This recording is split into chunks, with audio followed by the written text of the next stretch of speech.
All right, welcome to Hoops Tonight here at The Volume. Happy Monday, everybody. Hope all of you guys are having a great start to your week. We are continuing our player rankings today with number 6, Steph Curry. I'm very excited to dive into Steph Curry today. I think he's actually becoming a little underrated again.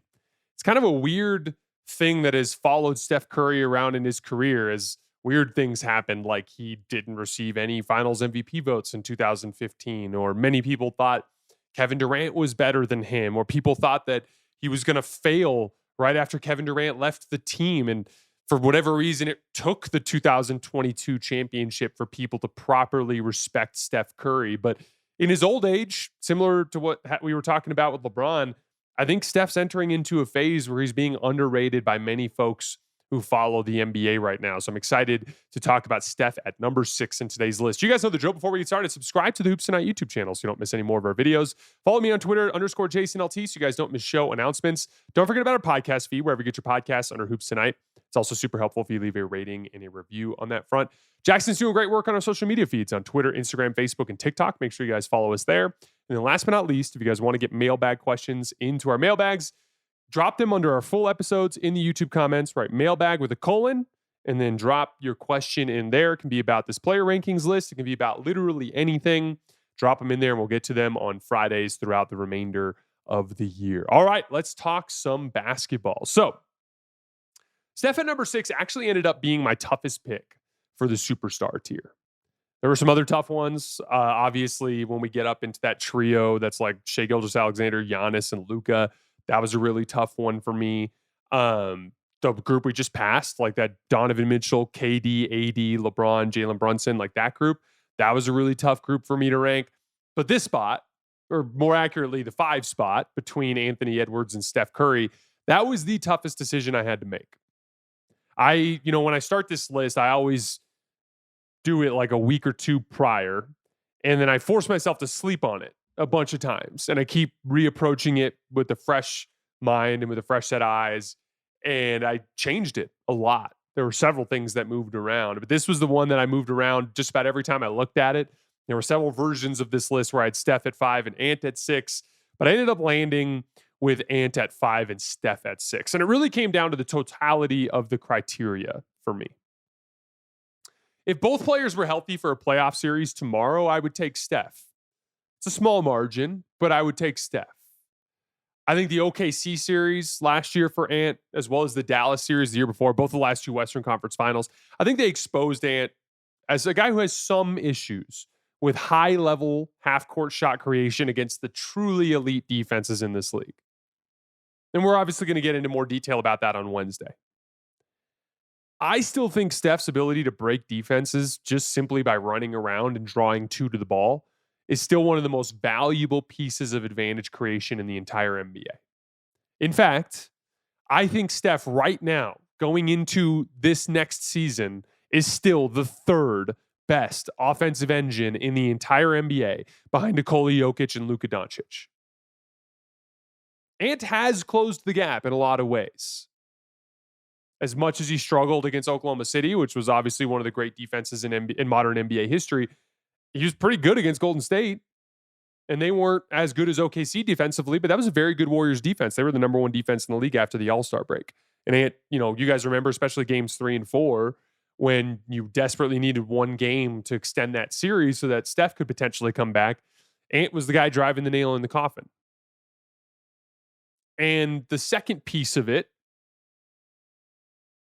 I think Steph is similar to what we were talking about with LeBron, underrated in terms of his availability. If you actually start to dig into most of the guys on this tier, Kevin Durant, Donovan Mitchell, Anthony Davis, Victor Wembanyama, Giannis Antetokounmpo, these guys all missed more games.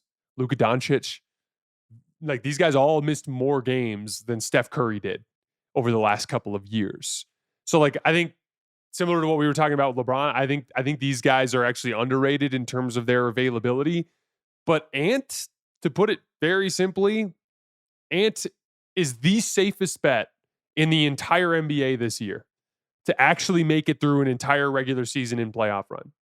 Simple stat to demonstrate this: Steph missed 16 games last year, which is not that big of a deal. I mean, the 4 playoff games obviously were bad, but Steph missed 16 games total last year. Ant has missed 9 games total in the last 3 years. He's played 79 games in each of the last 3 seasons. So again, this is the one where I flip-flop the most, but to me, Ant's overall availability closed the gap and gave him a slight edge here. And by the way, if your take is, but Jason, Steph is a better playoff player than Ant, like I would agree with you. That's just not how this list works, though. So Steph comes in at number 6 this year. Let's go over his last season really quick. And this is where a lot of people are going to lose their shit because we have a lot of box score watchers out there because Steph didn't have a very statistically impressive season. But I still view him as one of the very best offensive engines in the NBA, which we're going to talk about in more detail later. And to end the season, this is where it gets a little bit lost in those statistics. Steph, over the final 28 games of the year, was producing at a substantially higher level than he did the first 2/3 of the year. But again, we'll talk about that in a little bit. I want to start with the large sample first. So he played 70 games, second consecutive season with over 70 games played. Again, he's been more reliable in terms of his regular season availability than most of the players in the superstar tier. The only real counterpoint here is the Timberwolves series when he pulled his hamstring. That's certainly worth mentioning. If you're unavailable in a playoff game, that's certainly a down mark. He averaged 25 points, 4 rebounds, and 6 assists per game this season. 1.1 steals per game. That was his highest steals mark since 2022. Kind of a resurgence for Steph on the defensive end this year for a better Warriors defense. In that post-All-Star break stretch, when Jimmy Butler was on the roster, Steph averaged 1.4 steals per game as he became a very useful part of the number 1 ranked defense in the NBA after the All-Star break. Here's the thing with Steph on the defensive end. I want to spend just a couple minutes talking about defense, and we'll spend the rest of the show talking about offense. He obviously has some limitations on the ball. He's smaller, right? But I think a lot of this is overblown by most folks.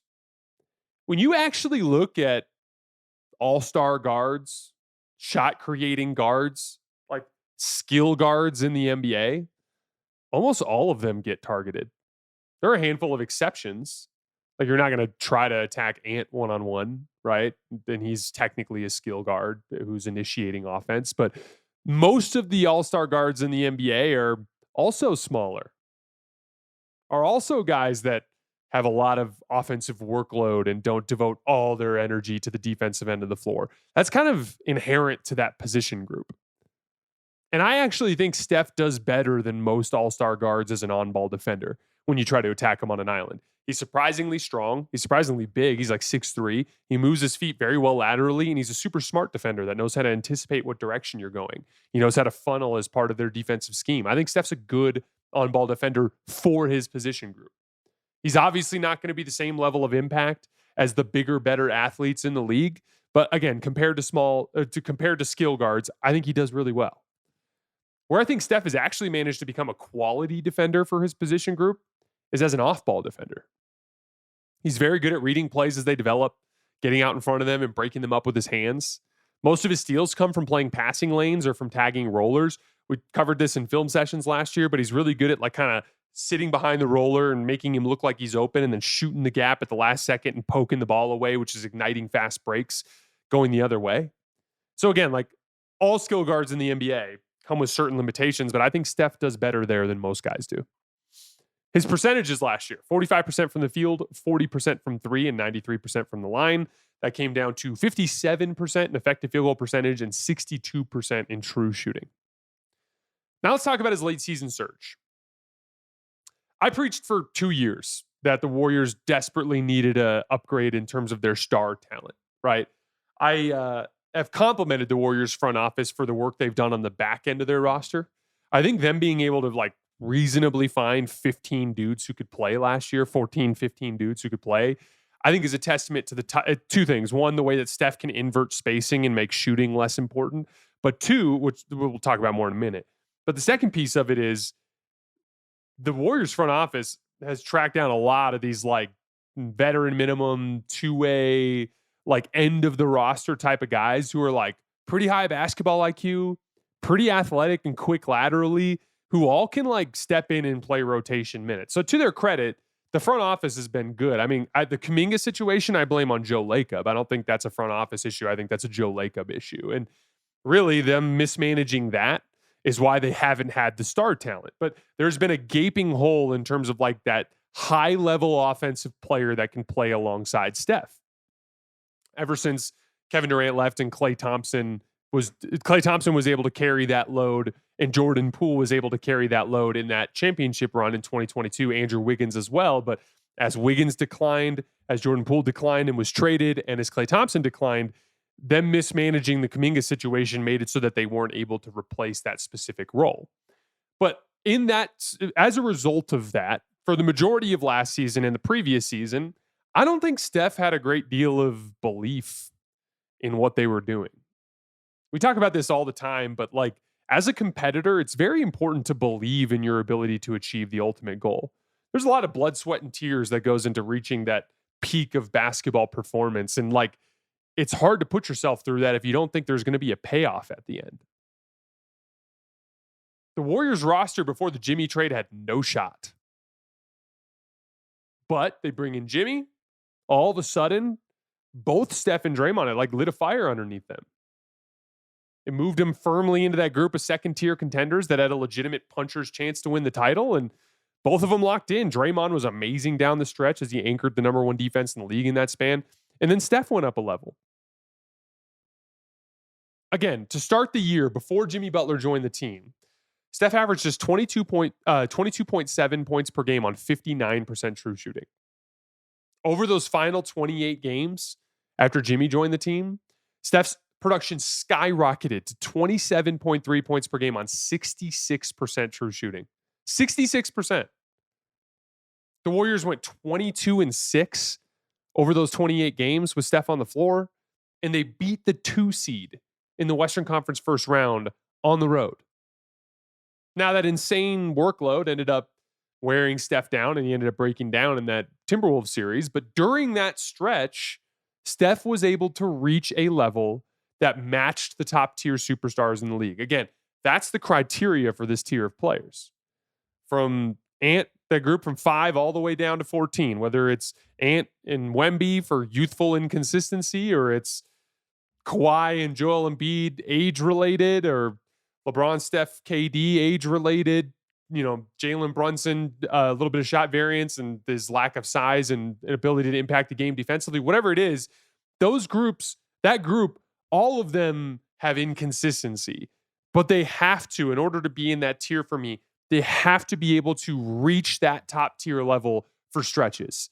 And Steph, I thought, reached that over the final third of the season, essentially. All right, some quick play type data, and then we'll dive more into the idea of Steph as an offensive engine. He ran 899 pick and rolls last year, including passes. He got 1.05 points per possession in them. That was in the 77th percentile. Ranked 13th out of the 26 players to log at least 750 pick and rolls. Now, that may not seem like a super impressive statistic, but again, when you're talking about pick and roll, including passes, I think that's pretty incredible considering the level of offensive talent that he was surrounded with. Again, for a large chunk of the year, it was like Andrew Wiggins, not the best version of him either. And, Brandon Pajemski and Moses Moody and inconsistent Jonathan Kuminga and a lot of young, flawed role players in the lineup. Like, it was not, Buddy Hield was out there with his inconsistent shooting. Like, it was not the best set of offensive talent that he was playing with. And he was still producing at a high level offensively when he was on the floor with those guys. Now, similar to LeBron, he's not the same one-on-one player he was in years past. When he shot out of ISO last year, he got just 0.87 points per possession, which was below average. Now, again, I think it's just more matchup oriented. If you give Steph an upright wing, someone like a Dylan Brooks or a Jabari Smith Jr., like we saw in the Rocket series, I think he can shake those guys and get good looks one-on-one. But the smaller, quicker guards, Steph's having a lot harder time getting separated from those guys than he used to. That is obviously reflecting in the one-on-one numbers. So, Jason, if Steph's production and play type data is generally mediocre compared to his peers, why do you have him all the way up at number 6? For similar reasons to why I had Tyrese Halliburton in the top 10, despite Tyrese had even less impressive statistical production than Steph. Really comes down to this simple idea that I want to dive into here. The threat of Steph Curry as a shooter coming off of an on or off ball screen is still so substantial that it breaks defenses and creates countless advantages for his teammates to benefit from. Let's start with the simple fact that the fear of Steph in these situations is legitimate. These coaches are scared for a reason. These players are scared for a reason. Here are 3 basic stats that demonstrate this fact. First, you simply cannot leave Steph open. On unguarded catch and shoot threes last year, he shot 52%, made more than half of them. That's more than 1.5 points per shot. You cannot leave him open. Secondly, you have to play up on his shot when he's dribbling. He was the best pull-up jump shooter in the NBA last year. He was the only player in the entire NBA last year to attempt at least 500 shots off the dribble and to get over 1.1 points per attempt on them. 13 players attempted that many. The other 12 were below 1.1 points per attempt. So when he's dribbling, you got to be up on the shot. And then lastly, when it comes to off-ball screens or dribble handoffs, anything that has Steph running into the ball, you simply have to have someone meet him on the other side. If you let him come off free and clear and shoot, it's going to go poorly for you. On both dribble handoffs and off-screen possessions last year, Steph shot 44% from 3. On off-screen plays in particular, he was by far the best player in the league. He made 109 shots coming off of off-ball screens. That was 21 more than Devin Booker in second place. And he was far and away the most efficient. There were 18 players that logged at least 100 possessions shooting off of off-ball screens. Steph was the only player to log over a 1.2 offensive rating. He was at 1.22. Second place was Jokic at 1.17. 5 points better than the second best player in the field per 100 shots. Again, if you let Steph come off of an off-ball screen and shoot, it was a 122 offensive rating. So yeah, Steph's overall scoring numbers weren't as impressive over the last couple of years. Why? Because he was surrounded by extremely limited offensive talent, which forced him to take a lot of really difficult shots and to do it against some pretty absurd defensive coverages. But the problem for defenses persists. If you leave Steph open, he's going to hit more than half of his threes. If you give Steph space when he's dribbling, he's the best pull-up shooter in the NBA. And if you let him come clean off of a dribble handoff or a wide pin down, he's literally going to hit 44% of his threes. So what does that mean? It means that NBA coaches don't give a shit about what his basketball reference page says. It means NBA players who have to guard him don't give a shit what his basketball reference page says. They know how good Steph Curry is, and they always account for him. When he catches at the three-point line, they panic chase him off the line. When he's dribbling, they play up on the shot aggressively. Those two things allow him to generate a ton of dribble penetration as those defenders go past him. They make mistakes on switches because they never want to leave him open, which leaves countless openings on the other side when the other guy is wide open. And then every time he comes off of an on or off ball screen of any type, there's always the big or whoever it is meeting him on the other side because they cannot allow him to come off free and clear because he's going to hit 44% of those threes. And so as a result, they generate countless 4-on-3 advantages on the back end. So yeah, Steph didn't reach the same individual ceiling he did in years past statistically. But he was still one of the very best advantage creators in the entire NBA last year. And the proof is in the numbers. According to Cleaning the Glass, which just filters out garbage time, the Warriors with Steph Curry on the floor last year logged a 120 offensive rating. That group, Podziemski, Wiggins, Moody, Jimmy Butler for a third of the year, Buddy Hield, 120 offensive rating. They were 13 points per 100 possessions worse on offense when Steph stepped off the floor.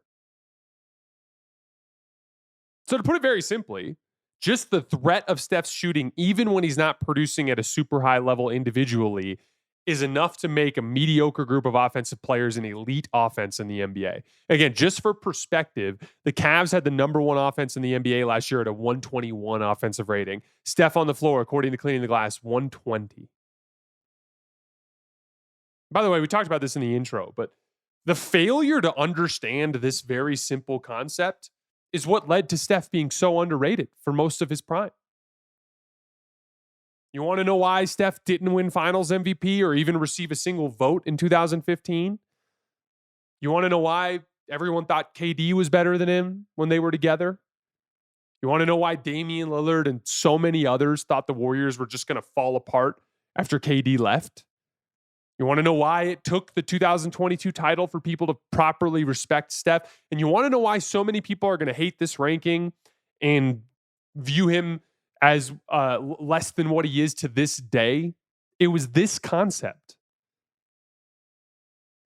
This idea of Steph running off of screens, running off of on and off ball screens, and the threat of his shooting, creating all of these openings and people being unable to see it. People literally watched Steph draw two to the ball over and over again at the end of the 2015 finals, but because Andre Iguodala was the beneficiary with wide open corner threes and cutting dunks, he won finals MVP. That's how much it broke people's brains. It became a buzzword, right? Gravity. So much so that I think it almost became something that people made fun of Warriors fans for. But it is the reality of what it's like to play basketball on the same team as Steph Curry. Time and time again, year after year, people saw the Warriors play basketball and they couldn't see what he was doing to make things work for their offense. Even in the KD years. In 2017, when Steph was on the floor and KD was off, they had a 119 offensive rating, which was incredible for that era. When KD was on the floor and Steph was off, 109 offensive rating, a 10-point difference. There's a 9-point difference in 2018. Look, I think Steph fans get carried away when they start trying to stack him up against LeBron and trying to say that he's better than LeBron. But they aren't far off in their assessment of him. I think he's the 5th best perimeter player of all time. I think he's the 2nd best offensive engine I've ever seen behind Nikola Jokic.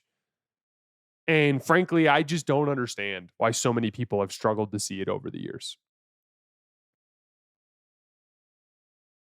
Steph always also provides you with a great deal of team building flexibility.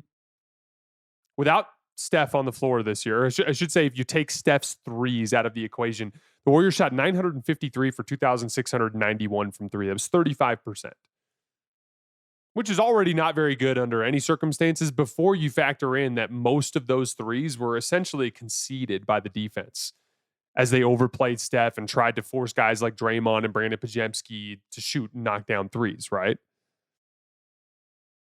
How do you get away with having that level of shooting and still post a 120 offensive rating when Steph's on the floor? It's because of his ability to invert spacing. Him constantly pulling bigs out to the perimeter as they had to show on screens created 4-on-3s without rim protectors. That allowed Golden State's management to focus on loading up on smart athletes that can defend rather than needing shooters. Now, to be clear, if they want to reach championship ceiling, I think they're going to need to add more shooting. That's why I'm stoked about them potentially adding Al Horford. It's why it'd be great if they could get some shooting talent back in a Jonathan Kuminga sign and trade. But the amount of shooting they need is less than most teams need because of this unique dynamic that Steph creates. Again, we talked about it earlier, but like he created a role on offense that Draymond can thrive in. There are many teams in this league that Draymond could immediately make better on defense, but there aren't too many teams in this league that he could be a functioning part of offensively. Not the case in Golden State. He's been wonderful there because of that inverted spacing dynamic we're talking about.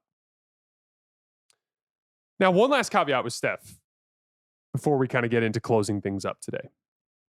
There is a big difference between Steph when he's being an offensive engine versus when he's being an offensive engine that is also hanging 27 points per game on 66% true shooting.